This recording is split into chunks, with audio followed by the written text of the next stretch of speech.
Ito yung mga capacitor niya para makita nyo ng ano, ayun oh, lubo-lubo no. Puntis na yung capacitor. Wala nang value yan pagka ganyan. Alam niyo po, sa totoo lang, yung aircon po kasi, meron po yung lifespan. Hindi siya lifetime. Kaya po yung mga service center, nagbibigay po ng warranty para sulit yung inyong binayad. And so, meron dito dumating na window type. Hawak ako, sir. Ito. No, so, sa ganito sistema, ito daw nilinis. Tapos nagloko. Pero ang nakikita ko sa kanya, hindi ito dahil sa paglinis. Talagang na-tempo siguro sa kanila yung issue. Tulad yan, tinanggal ko yung swing para makita natin kung magre-respond siya. Ayun, tumutunog siya. Ayun, meron siyang voltahe. So, kinakapos siya. So, pwedeng may problema ron sa mainboard. Ngayon, sisilipin natin yung mainboard kung ano yung problema ng board. So, dito pa lang makikita mo na, no, kung ano yung problema. So, bubuksan natin.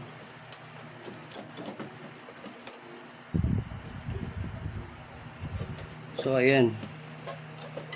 Kasi, yung mga technician, ang layo nila na sa paglilinis ay kumita ng pera. Pero kung ito ay machachamba sa inyo, parang napakalungkot naman bilang technician, no? Na sa atin talaga yung nasisisi. Pero para sa akin, sa gantong sistema, ayan, no? Lubo yung mga capacitor niya. No? Hindi ko pa nasisilip, pero alam ko na. Kasi, sa sistema niya na ganun, kumukurap-kurap lang, kinakapos ng voltahe. No, kung makikita nyo, ito oh. Ayan, lubo. Ayan, lubo talaga. Paano magagawa ni technician na magpalobo ng ganyan? 'Di ba? Nakakabit sa board yan. Depende na lang kung tinanggal nila yan, tapos pinalitan nila. Pero malabo eh. Original pa yung mga capacitor oh. So, ang lumobo sa kanya, 1, 2, 3, 4, 5. So, pag pinalitan ko yung mga yan, sigurado ako nagagana yan. No? So, hindi sa technician ang problema na ito. Na-tempo lang sa kanila. No, nakakalungkot. Maliit lang ang singil sa cleaning, tapos masisisi ka pa. No? So, ayusin natin to. Ayusin natin. So, ayan. Yung mga tatanggalin natin capacitor, pakita natin. Ito. So, 5 siya. 5 capacitor yung ating tatanggalin, no? So, ayan, tanggalin natin. Meron na pala tong history na nagpapatay-patay sindi, no? So, dun pa lang, alam na may issue na talaga yung board. Pagka tayo ay ganun yung unit natin, nakitaan na natin ng ganun, no? So, salamat kay client kasi honest siya. Sinabi niya yung ganung sistema kasi dun pa lang, andun na yung sagot na hindi kasalanan ni technician na dito yung sa kanila yung problema sa technician. So, ayun, tanggalin natin to, no? Medyo papatayin ko lang yung cellphone. At tanggalin natin tong mga to, medyo haba kasi yung video. Iklian na lang natin. So, ayan, natanggal na natin yung capacitor. Ito yung mga capacitor niya para makita nyo ng ano, ayun, lubo-lubo no.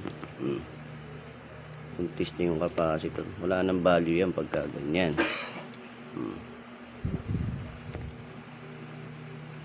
Diba? So, palitan na natin. Sa pagkakabit ng capacitor, no, syempre tinanggal mo siya. Syempre dapat alam mo yung positive and negative. Dahil alam natin na ang capacitor ay mayroong polarity. Pag mga DC capacitor, mayroong polarity yan. Meron din namang non-polarity. Pero sa case na ganito, ganyan, may nakalagay na plus. Ibig sabihin, doon mo itutusok yung positive ng iyong capacitor. So, ayan, palitan natin. No? Palitan ko na din. Pag napalitan na, balikan natin yung video para hindi masyado mahaba. So, ayan, napalitan na natin. Ayan. No, then, testing na natin siya. No? Ito yung pinagpalitan. Ayan. So, testing natin. Tara. Ayan na. So, sa ganito sistema, siguro marahil ang tanong, bakit nasira? Alam niyo po, sa totoo lang, yung aircon po kasi, meron po yung lifespan. Hindi siya lifetime. Kaya po yung mga service center, nagbibigay po ng warranty para sulit yung inyong binayad. No, just in case, maaga siyang nasira, may warranty ka. Diba? Kaya po nagbibigay ng warranty kasi wala naman po talaga sigurado wala naman siguradong unit na tatagal ng habang buhay. Hindi mo masasabi kung ilang taon. Pero masasabi ko rito, lifespan po yan. Yung pagkalobo ng capacitor. Wala po yung pinagmulan. Nangyayari po talaga sa aircon yan. Yung ganyan. So, ayan. Saksak na lahat.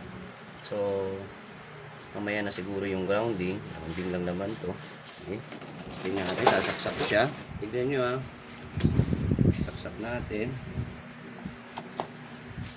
Ayan. So, kita nyo. Nag-power ng diretso. So, dito, pag pinindot ko yan, dapat magpa-power yan. Diba? No, hindi kay technician yan. Get me wrong kung mali ako. Pero hindi po kay technician yan. Dito po yan.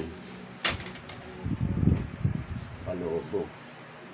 Ayan, nakita nyo, nag-move na yung kanyang LC. So, ayan. Nanginginig pa. Diba? So, ayan. Tingnan natin mag-start yung compressor. So, ayan. Ma-under na yung compressor niya. Ito yung actual temperature niya. Ayan.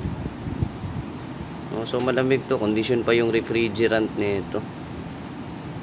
Malamig talaga. Ganda maglamig to. So ayan. Okay na no. Done fix na tayo. Okay.